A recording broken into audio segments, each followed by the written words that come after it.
Hello, I'm Craig, and welcome to another episode of Football Kit Memories, the football podcast that gets under the shirt.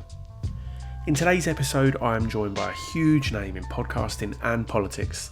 It's Alastair Campbell. Alastair began his professional life as a journalist in the 1980s and became more widely known as a chief communications strategist in successive Labour governments during the 1990s and 2000s.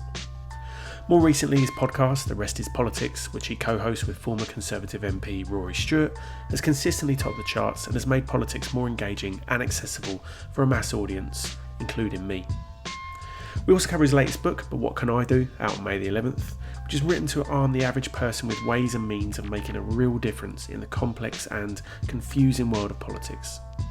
Beyond all this, of course, Alastair is famously a huge Burnley FC and Scotland fan, and we talk about his experience of football through his choice of 3 very special football shirts. Remember, you can listen to this and other episodes of Football Kit Memories on all major audio platforms, including Apple Podcasts and Spotify. Please do like, follow and share, but above all, please do enjoy the podcast.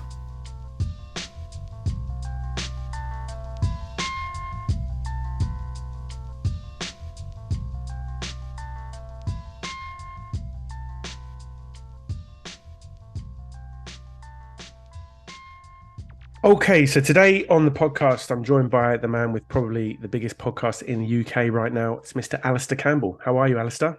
I'm all right. How are you? Very well, thank you. Thanks so much for joining me. So The Rest is Politics is the name of your podcast that you co-host with Rory Stewart. It's just over a year old and it's been like a runaway success, right? What do you think's behind that success? It's hard to work out, to be honest. I mean, it's just 2 blokes who used to be in, right at the heart of politics, now less so, talking about it. And I think it says that people are really as interested in politics as ever, but very, very frustrated by what it's become. And I also think it, excuse me, I think a lot of it is about what the media coverage of politics has become. Okay. Quite superficial, quite trivial, quite kind of, I don't know how to describe it really, just not very serious. And Right. I also think there's been a kind of backlash to the whole Brexit, Johnson, Truss, non-serious politics. And I think that we try to be entertaining. We try to make people enjoy the conversation and get more interested in politics. But I think it's those things coming together. But I cannot pretend to ever have thought that it was going to be quite as successful as it's been. I mean, we had over 5 million downloads last month. I mean, it's like, wow. We're selling out these big venues and it's just crazy. But hopefully it shows that people are much, much more engaged in politics than sometimes we realise. That's interesting. So that appetite, do you think it's because you guys make it more accessible for people as well? Is it more accessible than the news? Well, I guess it must be, otherwise people wouldn't be following it in the numbers that they do. But at the same time, it's actually, we actually go into quite a lot of depth. So like, for example, our most listened to podcast on The Rest is Politics was actually the 2-hour special that we did on Iraq on the 20th anniversary. Right. The interview we did last week on the new channel we've got, Leading, with Hillary Clinton, was just massive, So I think that was again kind of going into things in quite some depth. So I guess we do try and make it accessible. We try and explain things as well as just give our opinions.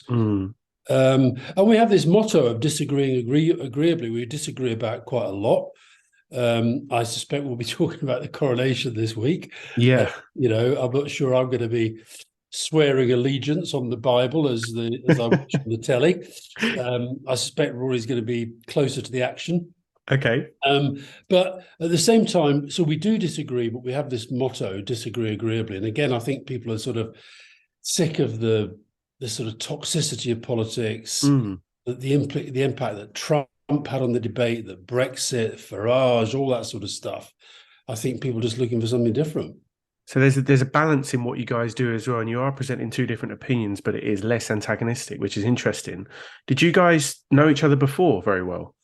Not very well. We knew each other a bit, but no. I mean, basically what happened, I know we're going to talk about football, and Gary Lineker's company, Goalhanger, they do the Rest is History podcast. Yeah. And they came to me and said, look, we think there's a big interest in the rest is history. It's just two blokes talking. Mm. We should try and do the same with politics, but we think it should be you with a Tory. And then I just did a bit of sort of reaching out to different people and asking people who they thought, and eventually settled on Roy Stewart, phoned him up, and away we went. Wow. Okay. And you've got that rapport kind of almost straight away. Like that's amazing.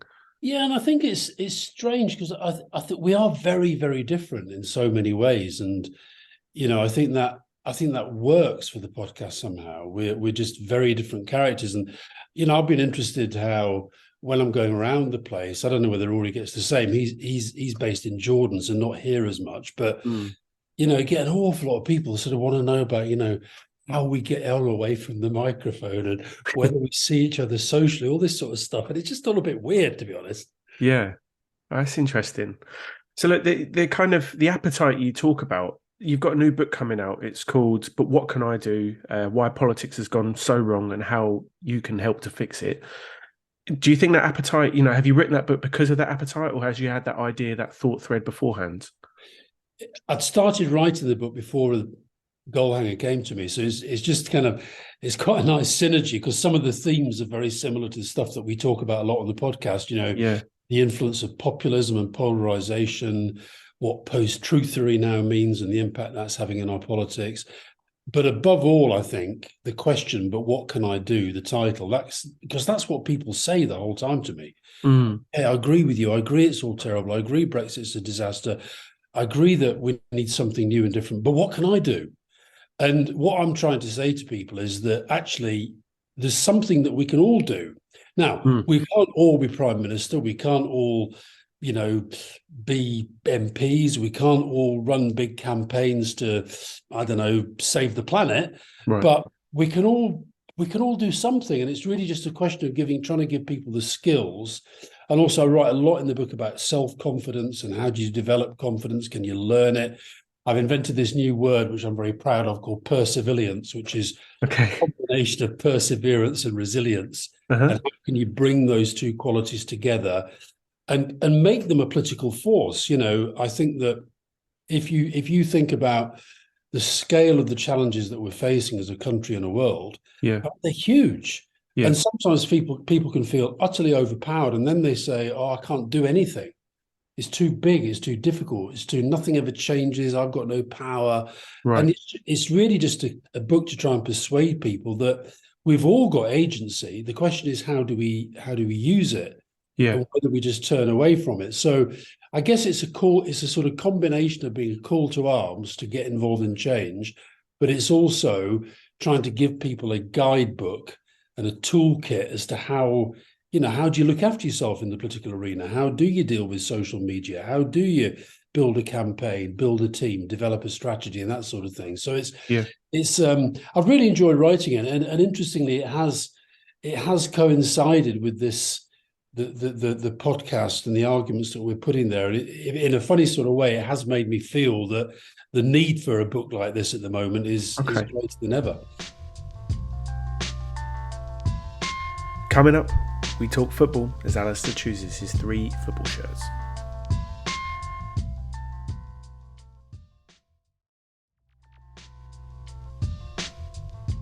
Okay, so should we talk about some football, Alastair? Why not? So you are famously a Burnley fan, and before we do go into the 3 shirts you've picked, what I wanted to ask you a bit about is football in politics. And are there many genuine football supporters in politics? Because for me, it always seems a bit kind of fake when a politician pretends, in many cases, obviously.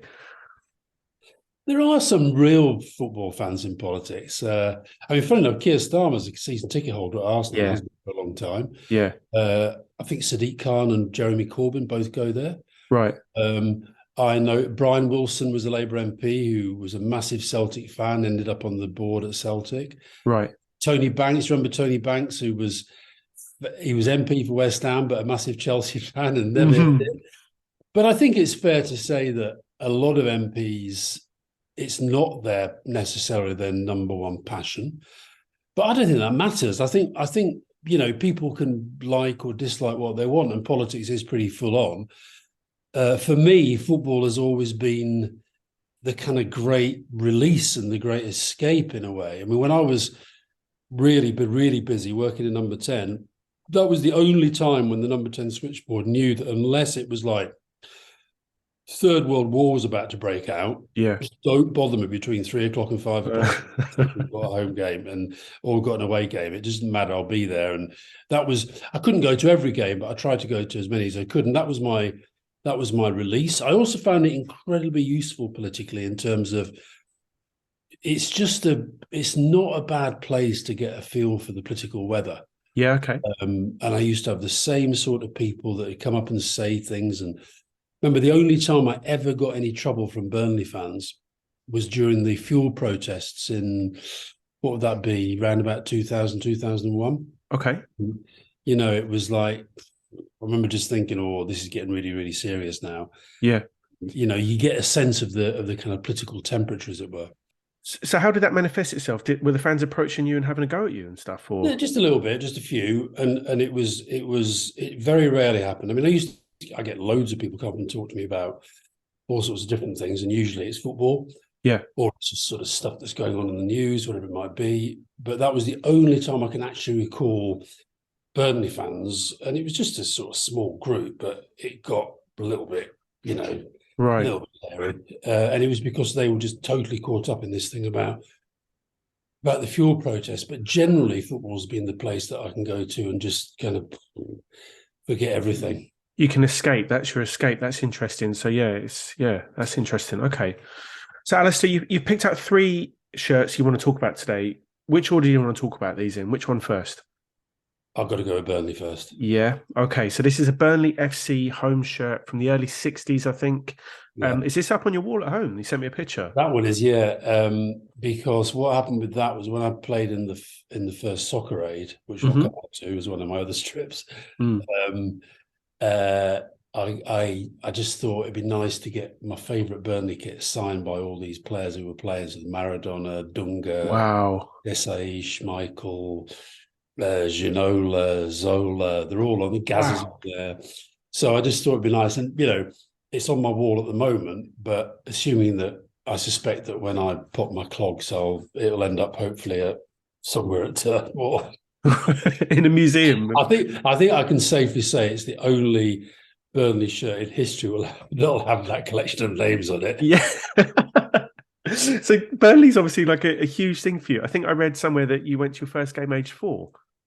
Yeah, and that's the strip. That's the strip that they'd have been wearing, because that was our championship when we won the championship. When I first saw Burnley in 1961, we were reigning league champions. Oh wow! Okay. No, I don't remember it. I've got no memory of my first game at all. Yeah. My first actual football memory is a Celtic game, not a game. But who knows? Because memory sort of plays tricks with you. But yeah, I can vividly remember that in a way. I don't remember early Burnley games. But I do. I have a kind of collection of memories, and it's always we're playing in that strip, and it's the very old-fashioned. It's just the claret shirt with the light blue sleeves, and it's the one that because most Burnley fans of that era will have pictures on their walls of that team that won the championship, and that's the kit that they were wearing. So there's a huge amount of success then, obviously, but there's a lot of success now. I read that I saw that you're doing the co-coms at Burnley at the moment as well. I do it. I've done it for a few years now, every now and then. I don't do every game, but yeah, I enjoy that. How is that? Are you able to be balanced, or are you very partisan? No, not at all. Not at all. No. I mean, I can be. The guy that does the main commentary is a guy called Phil Bird. Check out, if you want a really good laugh, check out, I don't know what you'd Google, Alastair Campbell, Burnley commentary, Stamford Bridge, Sam Vokes, Stephen Ward. If you put that in, it will come up.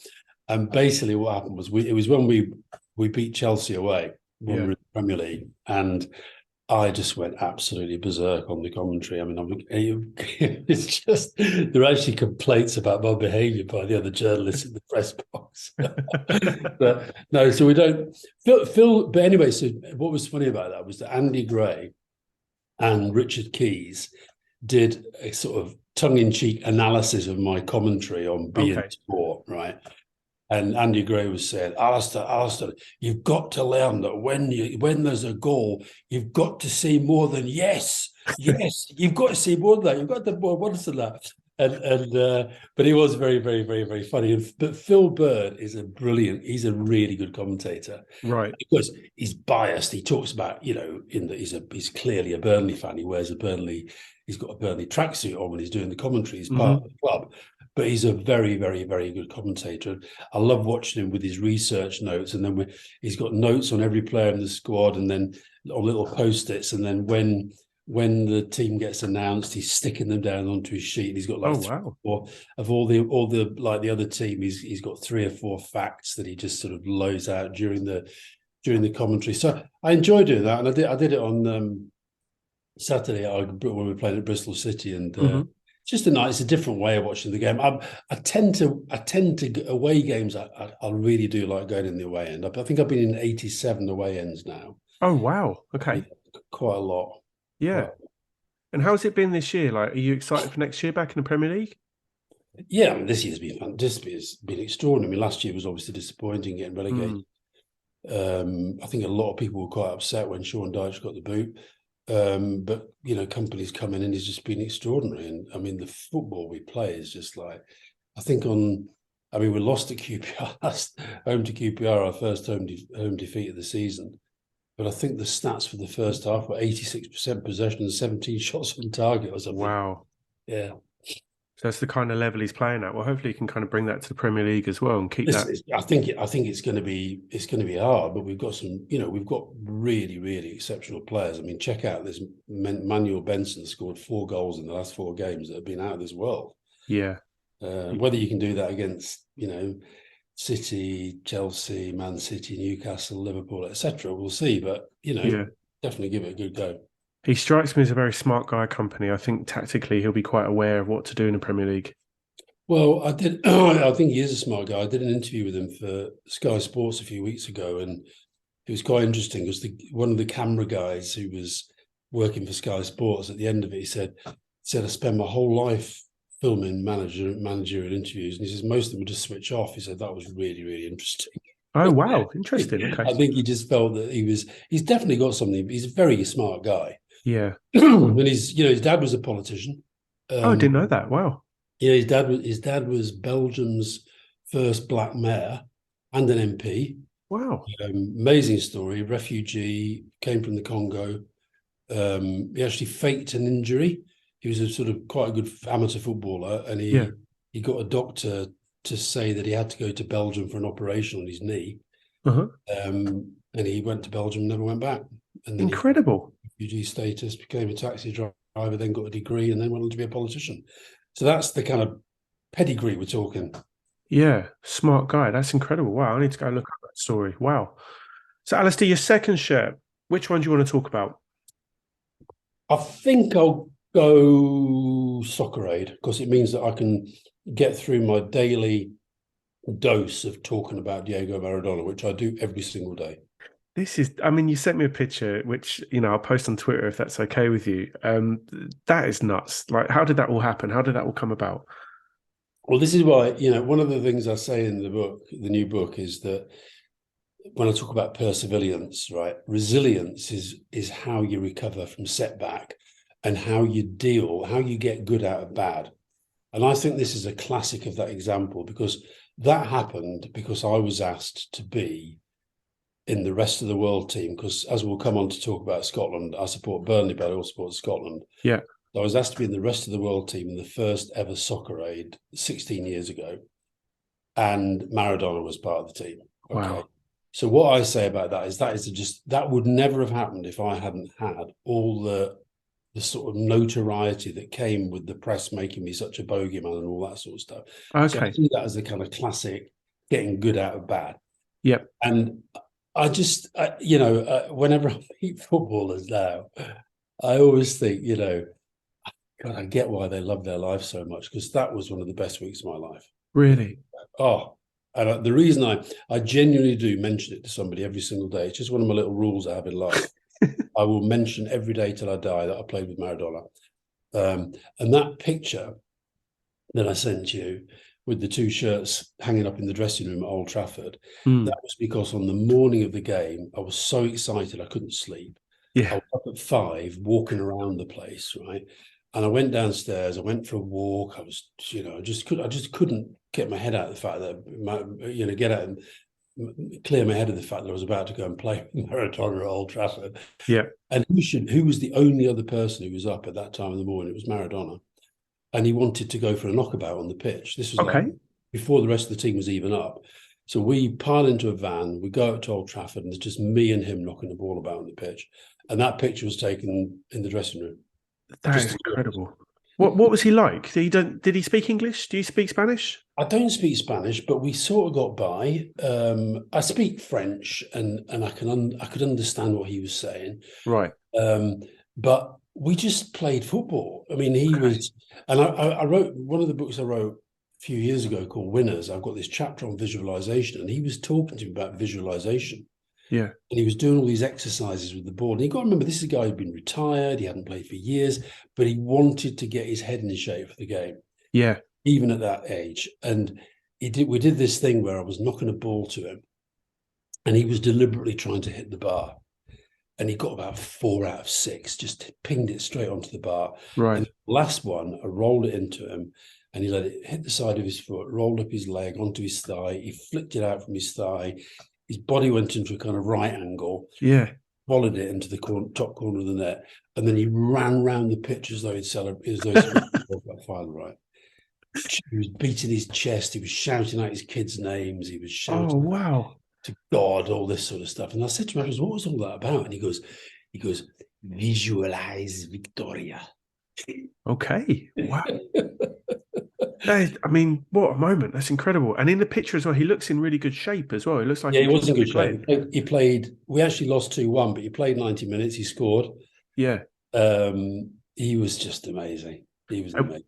I'm assuming he played up front. Where did you play on the pitch? No, I played left back. Okay. Not very well, to be honest. I was hooked after 45 minutes, but it's still got a half. I also the other great experience I had in that actual by QPR at Burnley last week. I bumped into Les Ferdinand. I reminded him that when my first encounter with Les Ferdinand was in that match, when I made the mistake of thinking I could body check him. And I stepped into him to stop him getting the ball. He just bounced off me. It was ridiculous, and I sort of fell backwards. But the other thing that happened was Peter Schmeichel says I'm the only one of 2 people who's ever got behind him on the line in open play. Okay. And he was shouting, he was furious with me. He says, "You never get me over that." Anyway, he said to me after, he says, the only guy who ever did that before you was Eric Cantona. Really? Wow. Okay. I guess he's quite an intimidating, scary man, Peter Schmeichel, when he's shouting. Oh, he's all right. I think he's a really good guy, but he was no, that was as I came off, one of my boys, Rory, said to me, he says, "Dad, you were so out of your depth there. It was embarrassing." I said, "Well, I don't care, because I will go to my grave able to say I played at Old Trafford in front of 72,000 people. Wow. And my teammates were, etc., etc., etc." And Maradona. Good gosh, that is incredible.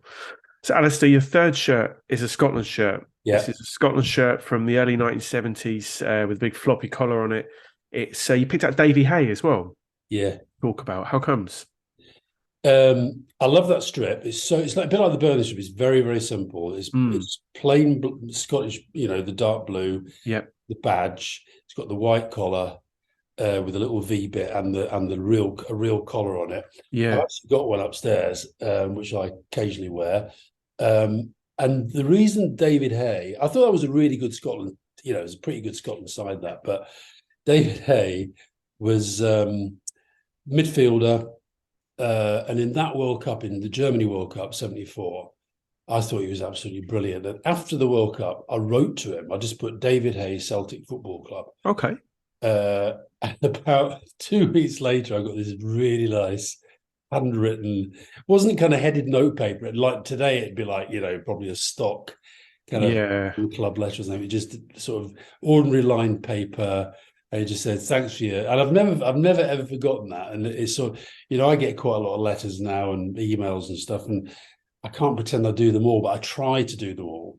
And one of the reasons is I always think, I wrote to David Hay once and he replied. Yeah. But I think that I've always supported Scotland ever since I was a little kid. My parents were both Scots. My dad was in the Hebrides. I followed Scotland went to the World Cup in Italy. I was in the game in Paris when they beat France with that amazing goal from McFadden. So was I. Were you at that game? Yeah, I'm a Scotland fan too. Oh, good man! It was just amazing, wasn't it? Because it was like one of those games where, and of course, Graham Alexander was playing. Remember, he was playing out of position left back. Yes. So there was a Burnley connection going on, and it was like I think that was like Scotland's only shot on target, wasn't it? Yeah, pretty much that game. Yeah, but it was a great day. That was a great day. Yeah, that was good fun. So you travel a lot to see Scotland then? Still, I go and see them. I go and see them fairly regularly. One of my boys, Callum, he's become a huge Scotland fan, so we go and we've been all over the place. And we don't go to every game or anything like that. We go to a few. Yeah. Fantastic. Well, look, things are on the up for Burnley. Things are on the up for Scotland, we hope, as well. Things are looking good. Yeah. But Alastair, they're three absolutely amazing shirts. Thanks so much for sharing your football kit memories with me. My pleasure. The book is out on May the 11th. It's called But What Can I Do? And it's got one completely gratuitous mention of Burnley. And Maradona too. I think Maradona does get in there somewhere. Yeah, he's bound to. He's definitely in Winners. He's got his whole chapter in Winners. Absolutely. Fantastic. All right, so well, look, thanks very much for joining me, and best of luck with the book and the podcast. All the best. Take care.